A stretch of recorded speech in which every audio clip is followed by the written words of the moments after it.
కొరింథీయులకు రాసినటువంటి మొదటి పత్రిక 11వ అధ్యాయం 28వ వచనం నుండి 31వ వచనం వరకు మనం అందరం కలిసి బిగ్గరగా చదువుకుందాం. కొరింథీయులకు రాసిన మొదటి పత్రిక 11వ అధ్యాయము 28 నుండి 31వ వచనం వరకు మనం అందరం కలిసి బిగ్గరగా చదువుకుందాం. కాబట్టి ప్రతి మనుషుడు తను తాను పరీక్షించుకునేవాడు, అలాగ చేసి ఆ రొట్టెని తిని ఆ పాత్రలోని త్రాగవలెను. ప్రభు శరీరం వివేచింపగా తిని త్రాగువాడు తన శిక్షావిధి కలుగుని త్రాగుచున్నాడు. ఇందువలనే మీలో అనేక చాలా మంది నిద్రించుచున్నారు. అయితే మనల్ని మనమే విమర్శించుకుని తీర్పు పొందక పోదుము. అలాగే మత్తయి రాసిన సువార్త 1వ అధ్యాయము 17వ వచనాన్ని కూడా మనం అందరం కలిసి బిగ్గరగా చదువుకుందాం. మత్తయి రాసిన సువార్త 1వ అధ్యాయం 17వ వచనం. ఇట్లు అబ్రహాము దావీదు వరకు తరములను 14 తరములు, దావీదు మొదలు యూదులు బబులోనుకు కొనుక్కోబడిన కాలం వరకు 14 తరములు, బబులోనుకు కొనుక్కోబడిన క్రీస్తు వరకు 14 తరములు. అలాగే ఇదే మత్తయి రాసిన సువార్త 1వ అధ్యాయం 2వ వచనాన్ని కూడా మనందరం కలిసి బిగ్గరగా చదువుకుందాం. అబ్రహాము ఇస్సాకు కనెను, ఇస్సాకు యాకోబును కనెను, యాకోబు యూదాను అతని అన్నదమ్ములను కనెను. ప్రభు సాయం కొరకై చిన్న ప్రార్థన చేసుకుంటాం. ప్రేమ కలిగిన తండ్రి, నమ్మదగిన యేసు ప్రభు నామములో నీ సన్నిధికి వస్తూ ఉంటున్నాను. ప్రభు ఈ ఉదయకాల సమయంలో నీవు నాకు బయలుపరిచిన నీ వాక్య సత్యాలను బట్టి నేను కూడా నిన్ను స్తుతిస్తూ ఆరాధిస్తూ వస్తుంటున్నాను. దయగలిగిన తండ్రి, ప్రభువా, నీవు మనుష్య కుమారుడుగా నీవు నాకు పరిచయం చేసుకుని, లోకానికి పరిచయం చేసుకుని, మనుష్య కుమారుడుగా ఈ లోకానికి తగ్గించుకుని వచ్చుట ద్వారా ప్రభువా నేను పొందినటువంటి ఆశీర్వాదాలు, నీ తగ్గింపు వలన నేను హెచ్చింపబడతా వచ్చాను. మనుష్య కుమారుడుగా నీవు ఈ లోకానికి దిగి వచ్చి నన్ను దేవుని కుమారునిగా చేస్తా వచ్చారు. నీవు తలపై ముండ్ల కిరీటాన్ని భరించి నాకు మహిమా కిరీటాన్ని ఒక దినాన అందించబోచుంటున్నారు. నీవు దరిద్రుడిగా ఈ లోకానికి దిగవచ్చి నన్ను ధనవంతునిగా చేస్తా వచ్చారు. ప్రభువా తండ్రి, ఈ లోకంలో తలవాల్చుటకైనను నీకు స్థలము లేకుండా ప్రభువా ఉంటూ వచ్చింది. తద్వారా ప్రభువా నేను నిత్యరాజ్యంలో స్వాస్థ్యాన్ని, నిత్యమైనటువంటి స్వాస్థ్యాన్ని నాకు అనుగ్రహిస్తూ వచ్చారు. ప్రభువా ఎరిగి నా కొరకు ఇంతగా తగ్గించుకున్నందుకు నీకేమీ చెల్లించలేను. ప్రభువా తండ్రి, ఈ తగ్గింపుకైనా హృదయపూర్వకంగా ఆరాధిస్తూ వస్తున్నాను. ప్రభువా ఈ మధ్యకాల సమయంలో బల్ల కొరకై నీవు మా ముందుకు తెచ్చిన లేఖన భాగాలను బట్టి వందనాలు, స్తోత్రాలు. ప్రభువా మా బలహీనతలను క్షమిస్తూ రండి, బలపరుస్తూ రండి, శక్తివంతులుగా చేస్తారండి. శక్తి కలిగినటువంటి నీ వాక్యమును మా మధ్యలో తండ్రి నిలబెట్టుకుంటూ రండి. తద్వారా మేము శక్తివంతులము, బలవంతులము కాగలుగునట్లుగా కృపను అనుగ్రహిస్తారండి. మా బలహీనతలను బట్టి మాతో మాట్లాడుతారండి, మమ్మల్ని హెచ్చరిస్తారండి. లోబడగలిగే మనస్సును మాకు అనుగ్రహిస్తారండి. ప్రభువా నీవు నాతో మాట్లాడుము తండ్రి, నన్ను సరిచేయము తండ్రి, నన్ను చక్కపరచుము తండ్రి, నన్ను నిలబెట్టుము తండ్రి. ప్రభువా తద్వారా సంఘానికి మేలు, క్షేమం కలగలుగునట్లుగా కృపను అనుగ్రహిస్తారండి. నీ స్వరము కొరకై ఎదురు చూస్తూ మా బలహీనతలన్నింటినీ క్షమించమని, నీకు వేరే ఉండి మేమేమీనూ చేయలేమని మా నిస్సహాయతను యథార్థముగా ఒప్పుకుంటూ యేసు ప్రభు నామమున ప్రార్థిస్తున్నాము తండ్రి.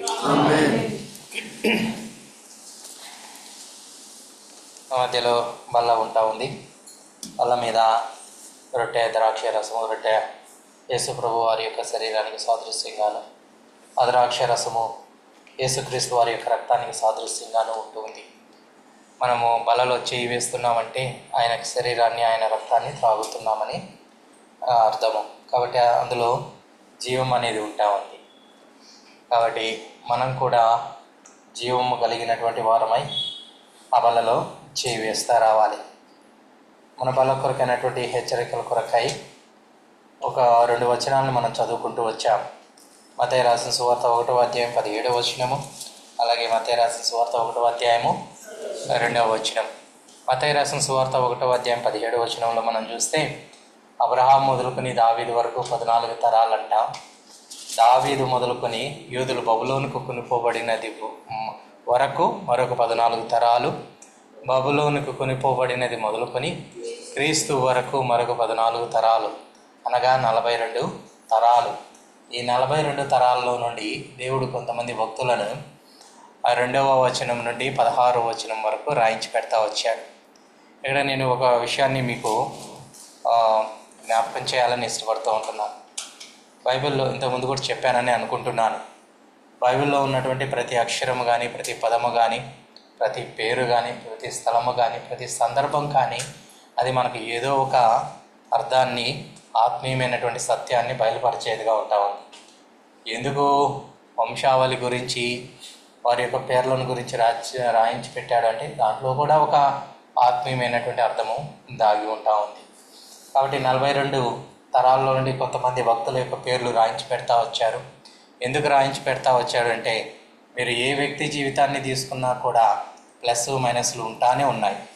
కానీ ఏ వ్యక్తి జీవితాన్ని తీసుకున్నా, ఏ భక్తుడి జీవితం తీసుకున్నా, ప్రవక్త జీవితం తీసుకున్నా, ఎవరి లైఫ్ని తీసుకున్నా కూడా ఏ ఒక్కరూ కూడా సంపూర్ణులు కానే కాదు.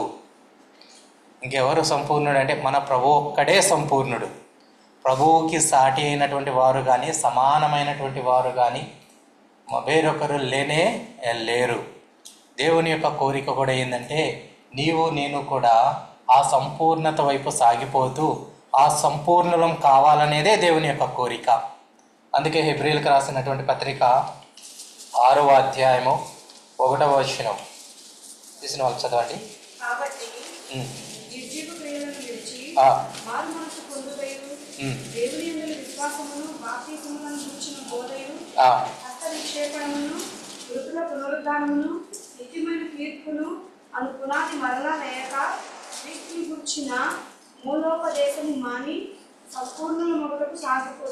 సంపూర్ణల మగుటకు సాగిపోదము.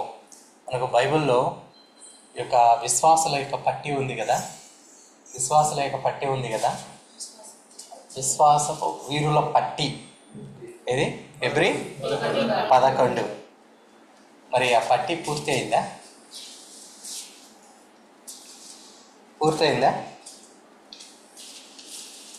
పట్టిక పూర్తయింది. చాలా సింపుల్, అది కాలేదు కదా.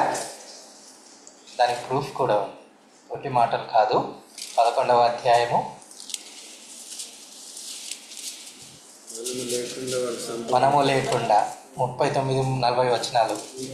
వీరందరూ తమ విశ్వాసము ద్వారా సాక్ష్యం పొందిన వారైనను మనము లేకుండా సంపూర్ణులు కాకుండా నిమిత్తము దేవుడు మన కొరకు మరి శ్రేష్టమైన దానిని ముందుగా సిద్ధపరిచాడు. మరి శ్రేష్ఠ చాలు, ఆ పట్టిగా పూర్తి కాలేదు. మనము లేకుండా ఆ పట్టిక పూర్తి కాదు అంటే దాని అర్థం ఏంటి? మనము కూడా చేర్చబడాలి. కాబట్టి పట్టిక పూర్తి కావాలి. పట్టికలో మనం చేర్చబడాలంటే మనం సంపూర్ణత వైపు సాగిపోతా రావాలి. మనం సంపూర్ణులం కావాలి. ఈ పట్టికలో ఉన్నాయి కదా, వాళ్ళల్లో ఏ ఒక్కరినైనా తీసుకోనండి, వాళ్ళలో ఖచ్చితంగా ఏ ఒక్కటైనా నెగిటివ్ పాయింట్ కనపడుతుంది. మనం ఖచ్చితంగా ఒక్కటైనా కనపడుతుంది. అబ్రహాంలో కనపడింది, ఇస్సాకులో ఉంది, యాకోబులో ఉంది, యోధాలో ఉంది, మోషేలో ఉంది, తర్వాత యెహోషువ, వీళ్ళందరినీ ఏదో ఒకటి ఖచ్చితంగా కనపడుతుంది. గొప్ప గొప్ప మహారోషం కలిగి ఆ 3.5 సంవత్సరాలు వర్షాన్ని ఆపివేసి వర్షాన్ని కురిపించినటువంటి ఏలియా ఏమన్నాడు? ఒక్కసారికి వచ్చేసరికి నాకు ఇంకా ఈ బతుకు చాలు కానీ చంపే ప్రభువా. ఏమొచ్చింది? భయం వచ్చింది. మరి ఏ ధైర్యంతో ఆయన 3.5 సంవత్సరాలు, ఏ విశ్వాసంతో ఆయన 3.5 సంవత్సరాలు వర్షాన్ని ఆపాడు, వర్షాన్ని కురిపించాడు? ఏమైంది ఆ సందర్భానికి వచ్చేసరికి? అబ్రాము, ఇందాక మిమ్మల్ని అడిగాం కదా, అబ్రాము గురించి ఏమైనా చెప్పమంటే విశ్వాసులకు తండ్రి అన్నారు కదా. మరి ఏ విశ్వాసంతో ఆయన కనాన్లో కరువు రాగానే ఐగుప్తుకు పరిగెత్తాడు? ఏమైంది అక్కడ అబ్రాము యొక్క విశ్వాసం? కరువులో దేవుడు పోషించగలడు అనే విశ్వాసం ఏమైంది అబ్రాముకి? సన్నగిలిపోయింది. మరి ఏ విశ్వాసంతో అబ్రాము, దానికన్నా ముందు చూస్తే మనకు ఆ హాయికిని బేతేలికి మధ్యలో గుడారం వేసి అక్కడ ఒక బలిపీఠం కట్టి అక్కడ ఏం చేస్తా వచ్చాడు? యెహోవా నామమున ప్రార్థన చేస్తా వచ్చాడు. ఇప్పుడు కరువు రాగానే ఆయన ప్రార్థనా జీవితం ఏమైంది? ఆ వచనం అయిపోయిన రెండో వచనంలోనే కరువు వస్తుంది. ఆ వచనం కంటిన్యూషన్లోనే ఏమవుతుంది? ఐగుప్తుకి వెళ్తాడు. ఏ విశ్వాసముతో తన బంధుమిత్రులను వదిలిపెట్టాడు, దేశాన్ని వదిలిపెట్టాడు, అయిన వారిని అందరిని విడిచిపెట్టి వచ్చాడు కనాను? ఏ విశ్వాసంతో వచ్చాడు? పోషిస్తాడనే కదా. మరి ఏమైంది కరువు రాగానే? మరి అబ్రాహాము సంపూర్ణమైనటువంటి ప్రార్థన వీరుడు అని చెప్తామా? విశ్వాసంలో సంపూర్ణుడు అని చెప్పగలుగుతామా? అంటే ఇక్కడ నా ఆలోచన ఏంటంటే అప్ అండ్ డౌన్స్ ఉన్నాయి. పడతా ఉన్నారు, లేస్తూ ఉన్నారు, పడతా ఉన్నారు, లేస్తూ ఉన్నారు. కాకపోతే దావీదు ఏం తక్కువైనోడా? దావీదు పడిపోలేదా? దానివల్ల ఎంత నష్టం జరిగిందో అసలు. నింద. కాకపోతే ఏ భక్తునైనా తీసుకుంది కానీ పర్సంటేజ్ చూద్దాం. అబ్రాహాము సంపూర్ణతలో సాగిపోయే విషయంలో ఎంత పర్సంటేజ్ సక్సెస్ కాగలుగుతా వచ్చాడు?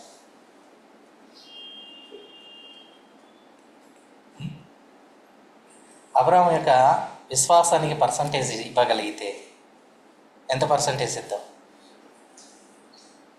100% ఇవ్వడానికి లేదులే. ఎంత ఇద్దాం? 80. దావీదుకి మోషే దేవుని ఇల్లంతట్లో నమ్మకమైన వాడు కదా. ఇల్లంతట్లో అంటే ఆయన విషయంలో నమ్మకమైన వాడు. ఎంత పర్సంటేజ్ ఇద్దాం? 90.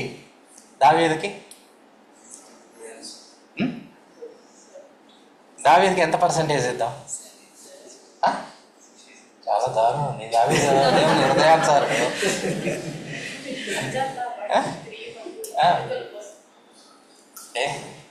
దావీదు బెత్షెబా విషయంలో తప్ప ఇంకా ఏ విషయంలోనూ ఆయన తప్పు చేయలేదు.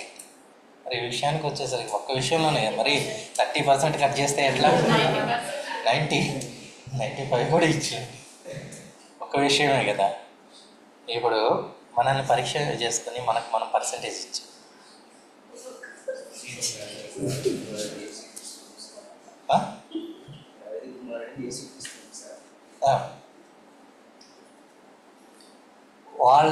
వాళ్ళ జీవితాలతో మన జీవితాన్ని కంపేర్ చేసుకుంటా మనం ఏదో వాళ్ళని అంటున్నాం కానీ వాళ్ళకన్నా మనమేమి గొప్పవాళ్ళమే కాదు, చాలా తక్కువ వాళ్ళమే.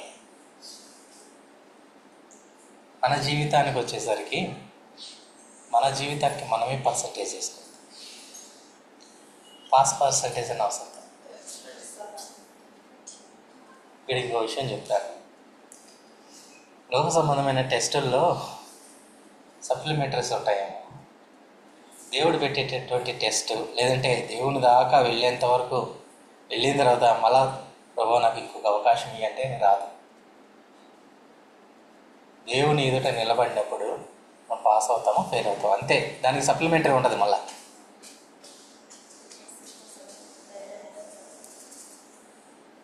ఈ లోకంలో ఉన్నప్పుడే ప్రభువు యొక్క సంపూర్ణత వైపు సాగిపోతారా?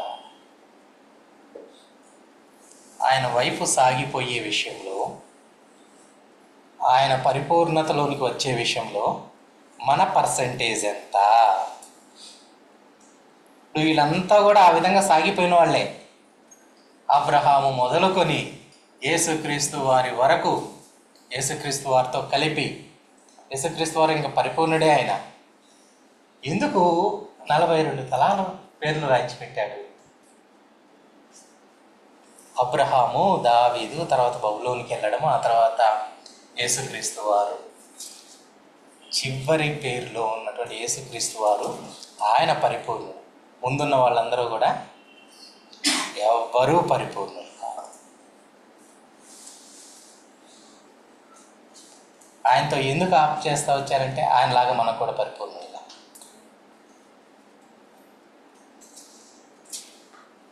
ఎందుకు భక్తుల యొక్క చరిత్రలు బైబిల్లో రాయబడి ఉన్నాయంటే అప్ అండ్ డౌన్స్ ఉంటాయి కాబట్టి వాళ్ళు ఎక్కడ డౌన్ అయ్యారో అటువంటి సిచ్యువేషన్స్ మనకు వస్తే అబ్రాహాముకి కరువు వచ్చినప్పుడు ఐగుప్తుకి వెళ్తా వచ్చాడు. మన జీవితంలో కూడా అట్లాంటి కరువు లాంటి పరిస్థితులు ఎదురవుతాయి. అప్పుడు మనం తీసుకునే స్టెప్ ఏంటి? మనం ఏదో అబ్రాహాముని అంటున్నాం కానీ మనం కూడా పరిగెత్తుకొని వెళ్తాం సురక్షితమైనటువంటి ప్రదేశానికి ఆకర్షించుకోవడానికి. ఆయనకి కరువు వచ్చింది.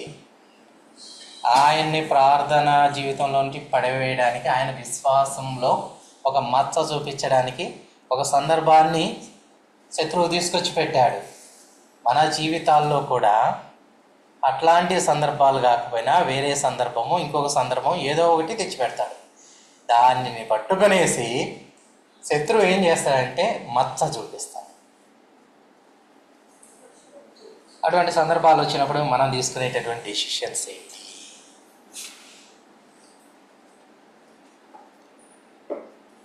అది చాలా ప్రాముఖ్యం. ఆ డెసిషన్ మీదే ఆధారపడి ఉంటుంది. దేవుని యొక్క కోరిక ఏంటంటే మనం అందరం సంపూర్ణులు కావాలనేసి దేవుని ఎదుట ఎలా నిలబడాలి మనం? ఎందుకు యేసు ప్రభువు వారు మన కొరకు ప్రాణం పెట్టాడు? ప్రాణం పెట్టడంలో ఉద్దేశం ఏంటి?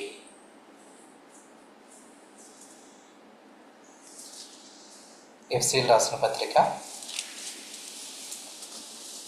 5వ అధ్యాయము 25, 26, 27 వచనాలు కలిసి ఉంటున్నాయి. మీరును మీ భార్యలను ప్రేమించుడి, అటువలే క్రీస్తు కూడా సంఘమును ప్రేమించు. అది కలంకమైనను ముడతైనను అట్టిది మరి ఏదైనాను లేక పరిశుద్ధమైనది గాను నిర్దోషమైనది గాను మహిమగల సంఘము గాను ఆయన తన ఎదుట దానిని నిలబెట్టవలనని వాక్యంతో ఉదక స్నానము చేత దానిని పవిత్రపరిచి పరిశుద్ధపరచుట కొరకై దాని కొరకు తను తాను అప్పగించుకోను. దేని కొరకు? సంఘము. ఎవరు సంఘం? ఎవరు? ఇప్పుడు మన కొరకు యేసు ప్రభు వారు అంటే చాలా కారణాలు ఉన్నాయి. దాంట్లో ఒక కారణం, రక్షించబడినటువంటి నీవు నేను ఎలా ఉండాలంట? కలంకమైనను ముడతాయైనను అట్టిది ఏదైనాను లేక, అంటే మచ్చ, డాగు, ముడత ఇలాంటి ఏమీ లేకుండా ప్రభువు మనల్ని చూచినప్పుడు, లేదంటే దేవుడు మనల్ని చూచినప్పుడు మనం ఆ విధంగా కనపడాలి. ఇప్పుడు దేవుడు మనల్ని చూసినప్పుడు మనలో ఎన్ని మచ్చలు కనపడతాయి, ఎన్ని పుచ్చైనటువంటివి కనపడతాయి, ఎన్ని పుచ్చులు కనపడతాయి. కూరగాయల్లో కొన్ని పుచ్చులు కనపడతాయి, దాన్ని వండుకొని తింటాం మనం. పుచ్చుల్లో కూడా చాలా రకరకాలైన పుచ్చులు ఉన్నాయి. పైకి కనపడదు కానీ లోపల మాత్రం పుచ్చు ఉంటుంది. కానీ పైకి కనపడతాయి కానీ లోపల ఏముంటుంది? పురుగులు ఉంటాయి. భయంకరమైనటువంటి పుచ్చులు. మనలో కూడా అలాంటివి ఉంటాయి. దేనికి పనికి రావాలి? మనం ఆయన రక్తం చేత కొనబడి ఆయనకి ఏ రకంగానూ పనికి రాకపోతే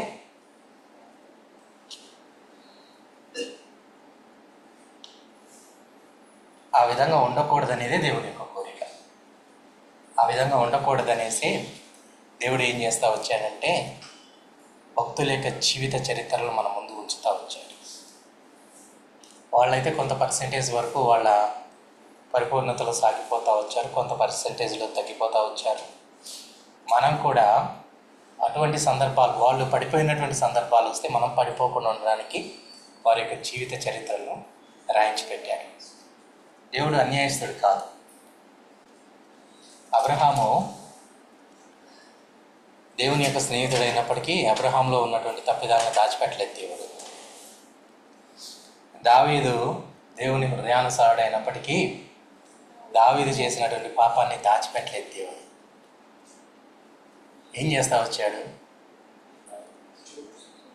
ఆయన కాలంలోనూ చూపించాడు, తర్వాత కాలానికి చూపిస్తున్నాడు. నీ నా జీవితంలో కూడా అంతే. మంచి చెడులను రెండింటిని వేరు చేస్తాడు.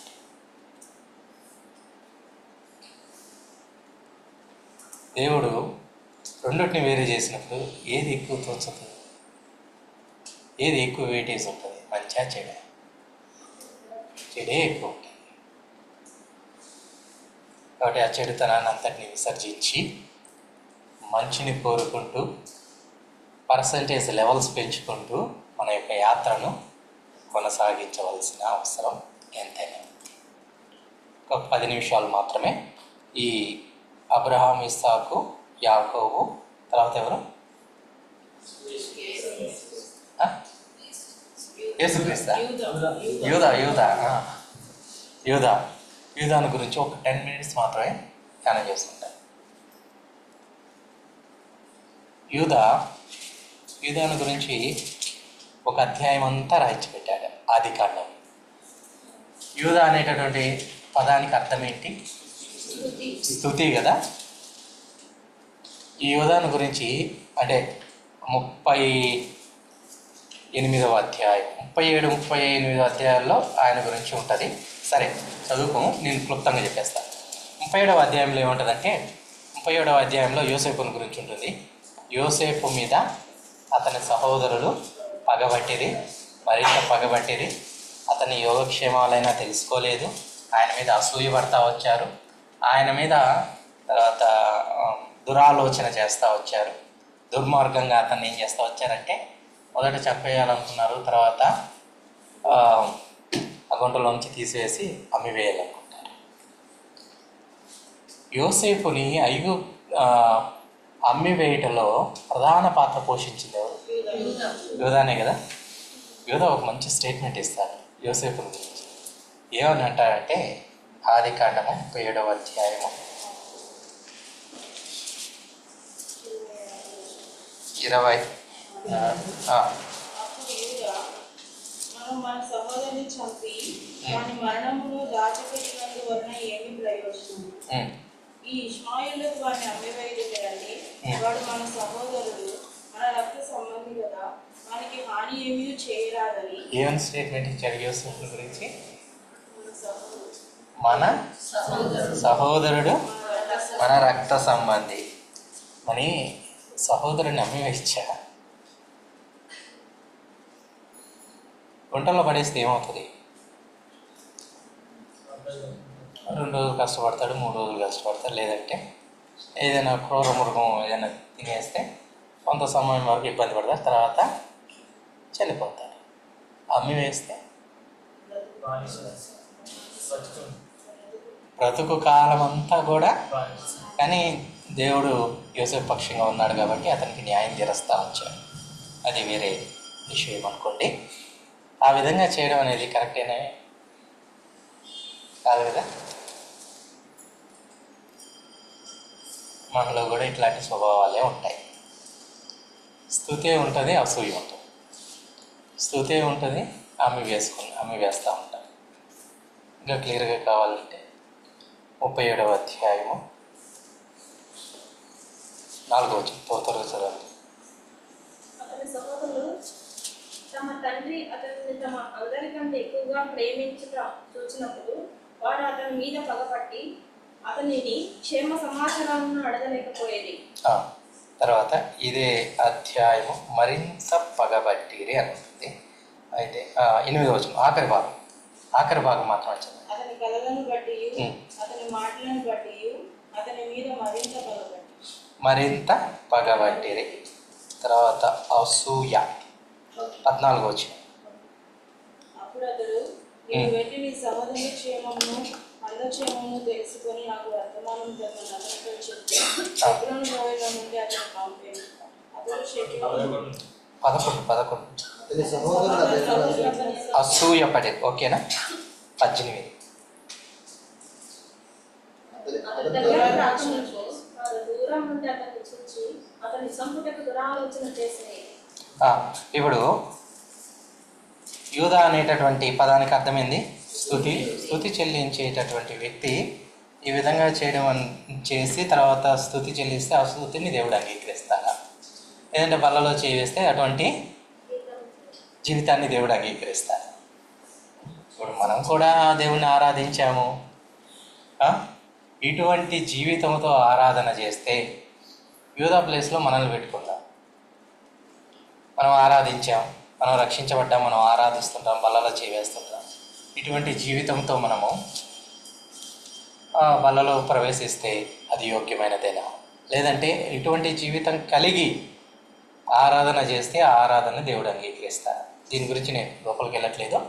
ఇది 37వ అధ్యాయం గురించి క్లుప్తమైంది.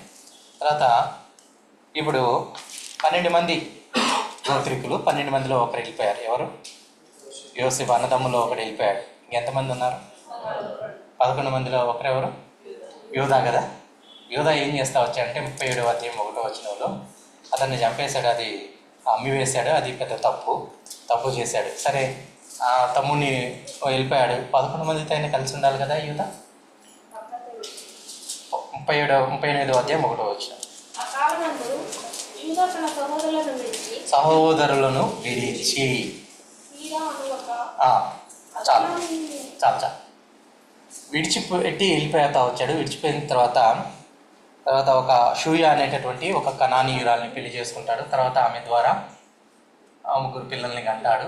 తర్వాత ఆ 3కి వివాహాలు కూడా చేస్తూ వచ్చాడు. 3 అంటే పెద్దవాడికి చేస్తాడే, అతను చచ్చిపోతాడు. తర్వాత ఆమెని చిన్నవాడికి కూడా చేస్తాడు. అతడు కూడా చనిపోయిన తర్వాత చిన్న కుమారునికి ఇవ్వకుండా ఆమెను తీసుకెళ్ళేసి ఏం చేస్తాడు, ఆమె యొక్క ఇంటిలో అతన్ని విడిచిపెడతా వచ్చాడు. ఆమె ఎవరంటే తామారు. ఇప్పుడు ఎన్ని సంవత్సరాలు విడిచిపెట్టి వెళ్ళిపోయాడు? అప్రాక్సిమేట్గా చెప్పండి. 30. తండ్రి ఇంటిని విడిచిపెట్టి వచ్చే సమయానికి అతనికి పెళ్లి కాల. సరే, అప్పటికి వయసు ఎంత అనేది మనం పక్కన పెడదాం, ఆధారాలు కూడా లేవు. పెళ్లి కాలేదు, బయటకు వచ్చేసి ఒక స్త్రీని వివాహం చేసుకున్నాడు. ఆ స్త్రీ ద్వారా 3 పిల్లలు కన్నారు. 3 పిల్లలు పుట్టారు. సరే, వచ్చిన తర్వాత 3 పిల్లలు కలిగే సమయానికి 6 ఏళ్ళు అనుకో. తర్వాత ఈ పిల్లలు ఏమయ్యారు? పెద్దవాళ్ళు అయ్యారు. ఎంత పెద్దవాళ్ళు అయ్యారు? పెళ్ళి అయ్యేంత. ఎన్ని సంవత్సరాలు ఏంటది? 25 మినిమం. 25 సంవత్సరాలు తండ్రి ఇంటిని విడిచిపెట్టాడు, సహోదరుల్ని విడిచిపెట్టాడు.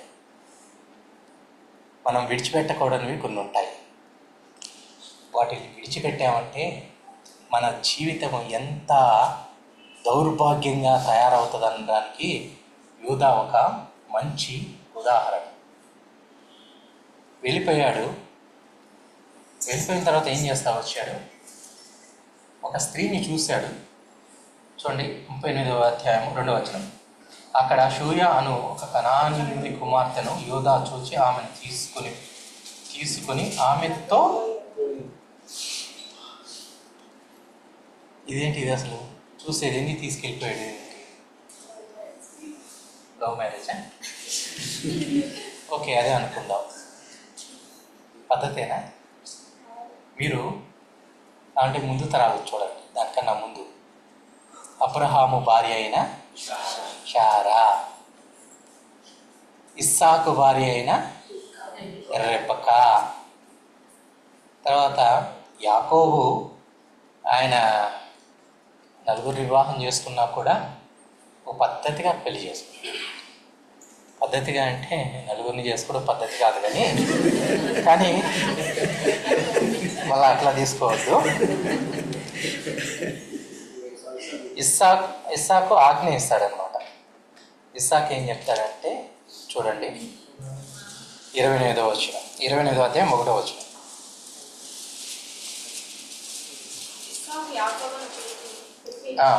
నీవు కనాను కుమార్తెలో ఎవరిని వివాహం చేసుకున్నప్పుడు నీవు లేచి పట్టణాలలో ఉన్న నీ తల్లికి తల్లి అయిన బెతీయేలు ఇంటికి వెళ్ళి అక్కడ నీ తల్లి సహోదరుడు లాబాను కుమార్తెలలో ఒకదానిని వివాహం చేసుకుని అతనికి ఆజ్ఞాపించి.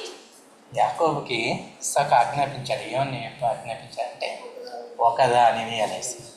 సరే, పాపం అందులో ఆయన ప్రమేయం లేదు, కానీ ప్రమేయం లేకుండానే జరిగిపోతూ వచ్చింది.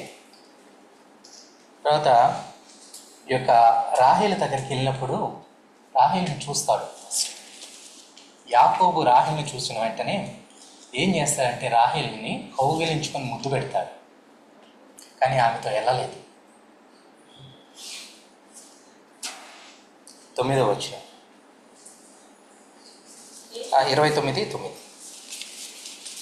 అతడు వారితో ఇంకా మాట్లాడుచుండగా రాహేలు తన తల్లి 10వ వచనం డైరెక్ట్ చదవండి, చివరి భాగం.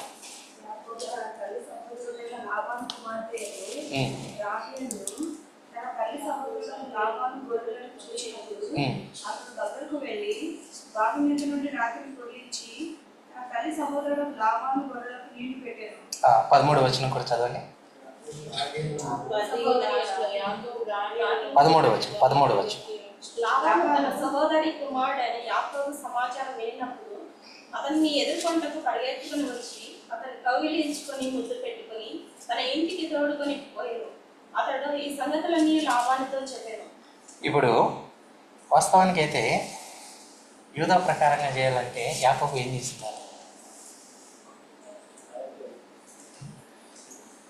దేనికైనా ఒక పద్ధతి అనేది, ఒక క్రమం అనేది. యూదా దాన్ని ఫాలో అవ్వదు. ఒకవేళ తన తండ్రి ఇంట ఉంటే, తన సహోదరులతో ఉంటే వాళ్ళు దీన్ని యాక్సెప్ట్ చేసేవాళ్ళు. తర్వాత ఇంకా మనం ముందుకెళ్తే ఈ తర్వాత ఆయన చేసినటువంటి పాపం చూడండి, 38వ అధ్యాయము 1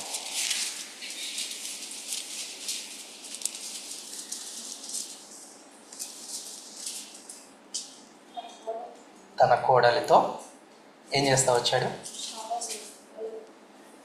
ఇప్పుడు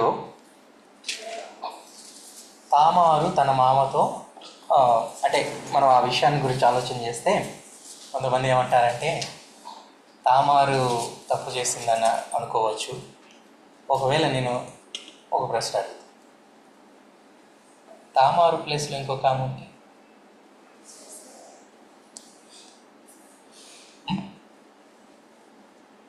తామారే అంత ఆమె వైదవ్య వస్త్రాలు తీసేసుకుని తర్వాత తన మామ దగ్గరికి వెళ్ళింది, అక్కడ పాపం జరిగింది. సరే, యోధాకి ఆ విషయంలో తన కోడలని తెలియదు కాబట్టి తప్పు చేసింది అనుకుందాం. కాబట్టి ఆ ప్లేస్కి వస్తున్నాడన్న సంగతి తామార్కి ఎలా తెలుసు? ఆ అలవాటు ఉంది ఆయనకి. ఏం అలవాటు? అలా గట్టిగా చెప్పండి అని. వేశ్యలతో సహవాసం ఉంది ఆయనకి. వ్యభిచరించేటటువంటి అలవాటు ఉంది. ఎవరి దూరంగా ఉన్నటువంటి తామారుకు కూడా తెలిసింది అంటే ఆయన ఏ స్థాయిలో సహవాసం చేస్తుంటాడు వాళ్ళతో.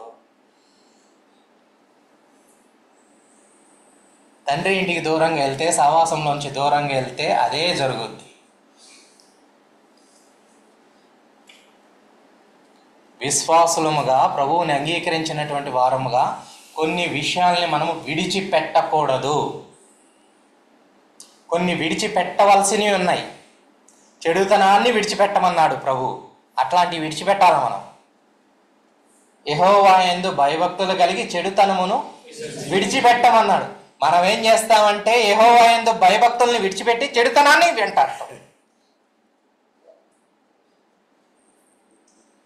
ఏది విడిచిపెట్టాలో దాన్ని విడిచిపెట్టాలి, ఏది విడిచిపెట్టకూడదో దాన్ని విడిచిపెట్టకూడదు. బైబిల్ దేన్ని విడిచిపెట్టమని చెబుతుందో దాన్ని విడిచిపెట్టాలి, దేన్ని విడిచిపెట్టకూడదని చెప్తుందో దాన్ని విడిచిపెట్టకూడదు. ఇప్పుడు యూదా ఇంత గొప్ప పాపం చేయడానికి గల కారణం ఏంటి? తండ్రి ఇంటిని విడిచిపెట్టాడు. చిన్న కుమారుడు కూడా వేశ్యలతో సావాసం చేస్తా వచ్చాడు. ఇప్పుడు విడిచిపెట్టి వెళ్ళిన తర్వాత ఒకవేళ ఇంట్లో ఉన్నప్పుడే అటువంటి నేను అనుకుంటాను ఇటువంటి ఆలోచనలు ఉన్నాయేమో చిన్న కుమారుడికి. తండ్రి అడ్డం పడుతున్నాడు కాబట్టి ఎలాగైనా స్వేచ్ఛ పొందేసి తన చెడు అలవాటుల్లో కొనసాగడానికి తండ్రి అడ్డంగా ఉన్నాడని, తండ్రి ఇంట్లో ఉంటే కుదరదనేసి తండ్రి ఇంటి నుంచి బయటకు వచ్చాడు. తన చెడు సావాసాలకి, చెడు వ్యసనాలకి ఏం కావాలి? డబ్బు కావాలి. ఆ డబ్బు కోసం ఏం చేశాడు చిన్న కుమారుడు? ఆస్తి తీసుకున్నాడు. తండ్రి ఇంట్లో ఉంటే ఇవన్నీ కుదరదనేసి బయటకు వచ్చాడు. తండ్రిని ఇంటిని విడిచిపెట్టేశాడు. తర్వాత తన జీవితాన్ని పాడు చేసుకుంటూ వచ్చాడు. విడిచిపెట్టకూడని కొన్ని ఉన్నాయి. దేవుణ్ణి విడిచిపెట్టకూడదు, దేవుని ఇంటిని విడిచిపెట్టకూడదు, దేవుని వాక్యాన్ని విడిచిపెట్టకూడదు, దేవుని బిడ్డల సావాసాన్ని విడిచిపెట్టకూడదు, దేవుని పనిని విడిచిపెట్టకూడదు, సువార్తని విడిచిపెట్టకూడదు, ప్రార్థనని విడిచిపెట్టకూడదు, ఆరాధించడం విడిచిపెట్టకూడదు, బల్లలో చేయి వేయడం విడిచిపెట్టకూడదు. రూతు కదా మనకు అందరికి బాగా తెలుసు కదా. రూతు పేరుతో ఒక పుస్తకం ఉండడానికి గల కారణం ఏంటి? విడిచిపెట్టాల. ఆ తోడుకోడలు విడిచిపెట్టి వెళ్ళిపోయింది. రూతు నయోమిని ఏం చేసింది? హత్తుకొని విడిచిపెట్టాల. ఎంత గొప్ప భాగ్యమో కదా. చివరిగా ఇంకోసారి వచ్చినప్పుడు దీని గురించి వివరంగా చూసుకుందాము. ఒక వచనం చదువుకొని ముగించుకుందాం. ద్వితీయోపదేశకాండము 31వ అధ్యాయం 16వ వచనం.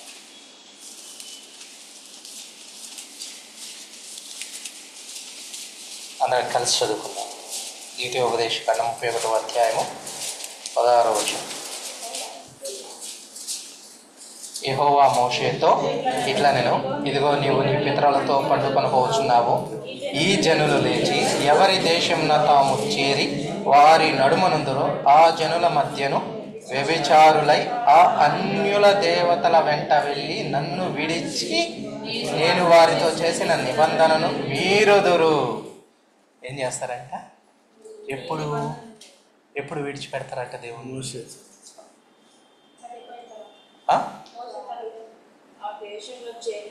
ఆ దేశములో చేరిన తర్వాత. ఇంకా అవసరం లేదు దేవునితో. ఐగుప్తులోంచి బయటికి తీసుకొచ్చేటప్పుడు దేవుడు కావాలా?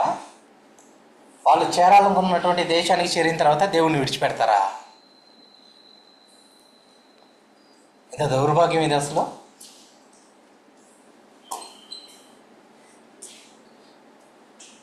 ఒకసారి ఆలోచన చేసుకుందాం. మనం కూడా ఒకప్పుడు పాపంలో ఉన్నటువంటి వారమే. దేవుణ్ణి అడిగేసి పాపం నుండి విడుదల చేయమని అడిగి పాపం నుండి విమోచించబడిన తర్వాత, మనం రక్షణ పొందిన తర్వాత, బాప్తిజం తీసుకున్న తర్వాత వాళ్ళలో చేయి వేస్తున్నప్పుడు తెలియకుండా దేవుణ్ణి విడిచిపెట్టి వ్యభిచారం చేస్తుంటే, దేవుణ్ణి విడిచిపెడితే ఎంత గొప్ప పాపము చేయడానికైనా మనం వెనుకాడము. దాని కొరకు మనము ఎంత దూరమైన పోతాం. దానికి బెస్ట్ ఎగ్జాంపుల్ ఎవరంటే యూదానే. యూదా తన కోడలు తన దగ్గరకు వచ్చినప్పుడు తన కోడలు స్వరాన్ని గుర్తుపట్టలేకపోయాడా? వారిద్దరి మధ్య సంభాషణ జరగలేదా? మాటలు లేవా? తామార్ ఏమంటా వచ్చింది? ఏదైనా కుదవ పెట్టమన్నది. ఇస్సాకును మోసం చేయడానికి యాకోబు చేతులకి ఇవన్నీ తోలు తొడుక్కొని వచ్చినప్పుడు తడిమి చూస్తూ వచ్చాడు. ఏమంటా వచ్చాడు? ఏషావే కానీ స్వరము. ఏ వయసులో ఆయన గుర్తుపట్టాడు? కంటికి ఏముంది? మంద దృష్టి వచ్చినప్పుడు. మరి తన కోడల స్వరాన్ని గుర్తుపట్టలేకపోయాడా యూదా? కనీసం అని ఉండాలి కదా, ఈ స్వరం ఎక్కడో విన్నట్టుంది అంటే. తన కోడల స్వరాన్ని వినలేనంత లోతులోకి పాపంలో వెళ్ళిపోయాడు. అంత బానిస అయిపోతా వచ్చాడు. దాని కొరకు ఏం చేస్తా వచ్చా అంటే, దానికి కావాల్సినటువంటి ఆ గొర్రె పిల్ల తన దగ్గర లేకపోతే ఏం చేస్తా వచ్చాడు? తన దగ్గర ఉన్న తాకట్టు పెట్టేశాడు. మనం కూడా ఒక్కోసారి అంతే. దేవుణ్ణి విడిచిపెట్టి పాపాన్ని ప్రేమించి ఆ పాపాన్ని పొందుకోవడానికి దానికోసం ప్రయాసపడతా, దానికోసం పరుగులు తీస్తా, దానికోసం ఏవైనా కూడా తాకట్టు పెడతాం, దేన్నైనా విడిచిపెడతాం. అనుకుంటామండి, ఏముందిలే ఇప్పుడు తాకట్టు పెడదాం, మళ్ళీ తెచ్చుకుందాము, ఇప్పుడు పాపం చేద్దాం, రేపు వచ్చి ప్రభు దగ్గర క్షమాపణ పొందుతాం. ఆ లోప ప్రభు వస్తే ఏంటి పరిస్థితి? ఆ సమయంలోనే ప్రభు వస్తే ఏంటి పరిస్థితి? ఇంకో విషయం చెప్తాను. యూదా తప్పు చేసిందేమో. యూదా ఎవరిని చంపాలన్నాడు? తామారుని చంపాలన్నాడు కదా. ఇంటికి వెళ్ళిపోయాడు. అంటే ఎంత సమీపంగా ఉన్నాడు తామారుకి, అంటే తామారు ఇంటికి వీళ్ళ యూదాకి ఎంత సమీపంగా ఉన్నాడు. వెళ్ళిపోయాడు, తామారు దగ్గరికి వెళ్ళిపోయాడు. ఆమెను తీసుకురండి, బయటికి తీసుకురండి, ఏం చేయాలని? తాకి చంపేసేయాలి, కొట్టి చంపేసేయాలన్నాడు. తామారు ఏం చేస్తా వచ్చింది? ఆమె తీసుకున్నటువంటి దారాన్ని, కట్టెను, వీటిల్ని ఇవి ఎవరివో అతని వలన. ఇప్పుడు తామారు బయటకు వచ్చేసి యూదా పేరు చెప్పింది. యూదా పరిస్థితి ఏమైంది?